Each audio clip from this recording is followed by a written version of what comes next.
O faraó no Egito tinha um papel importantíssimo para a sociedade egípcia. Como nós vamos ver, ele era responsável por uma série de situações e de poderes que era delegado a ele por parte da sociedade. Desde o mais humilde camponês até o mais poderoso faraó acreditava na existência de uma vida após a morte. Por isso, vários faraós ordenaram a construção de imensos túmulos, que eram as pirâmides. As pirâmides mais famosas são essas três aí, Khéops, Khafre, Miquerinos, da planície de Gizé, certo? Para o faraó mandar erguer essa pirâmide, esse túmulo, era uma forma de garantir sua casa da eternidade. Ele acreditava que o local esperava ou dava a esperança de continuar desfrutando dos prazeres terrenos. Para os egípcios, o faraó era mais do que um ser de origem divina. Ele era inclusive o próprio Deus. Lembrando que os egípcios, eles eram politeístas. O que é que significa politeístas? Aqueles que acreditam em vários deuses. Aqueles que acreditam em muitos deuses. O faraó, era governante máximo, comandante militar e juiz supremo do Egito. Além disso, ele era considerado dono de todas as terras do Egito. Por isso ele recebia impostos deveriam ser pagos ao faraó de forma em produto. Então, se o sujeito produzisse cevada, ele pagava ao faraó com cevada. Se o sujeito produzisse algum outro tipo de grão, tipo trigo, ele pagava com trigo. Então, o faraó, dessa forma, acumulava riqueza e poder na comunidade egípcia. Os faraós construíram para si túmulos magníficos, né? Exemplo é esses três aí, Khéops, Khafre e Miquerinos, como eu já disse a vocês. Os altos funcionários e sacerdotes. Entre os altos funcionários do governo egípcio estavam o vizir e o escriba. O que era o vizir? Vizir era a maior autoridade depois do faraó. Ele comandava a polícia, a justiça e a arrecadação de impostos.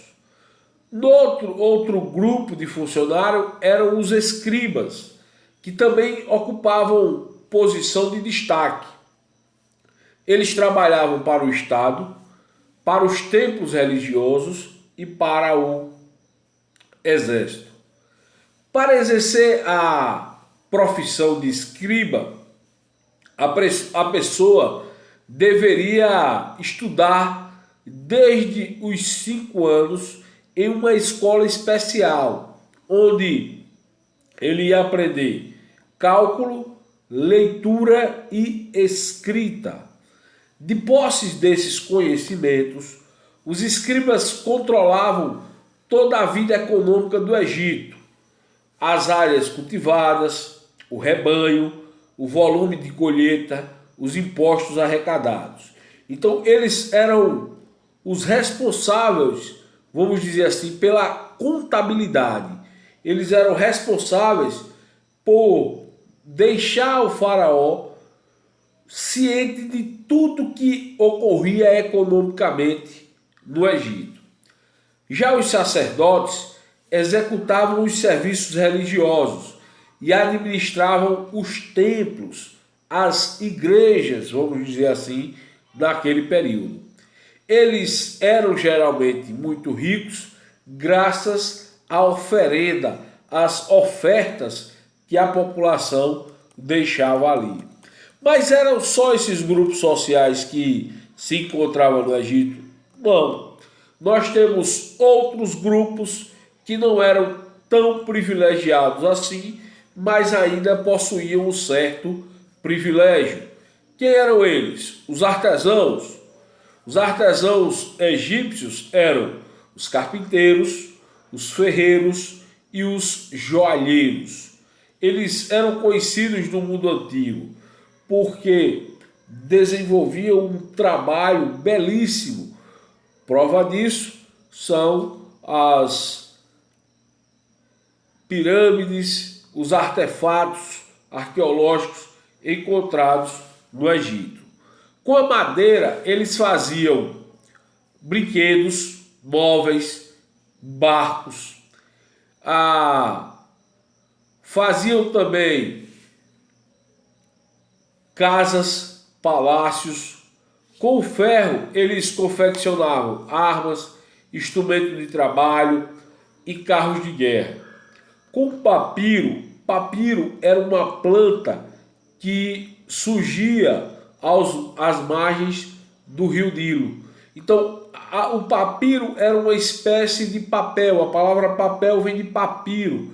Então, eles foram os primeiros a utilizarem mais ou menos o papel como forma, como elemento de conter informação.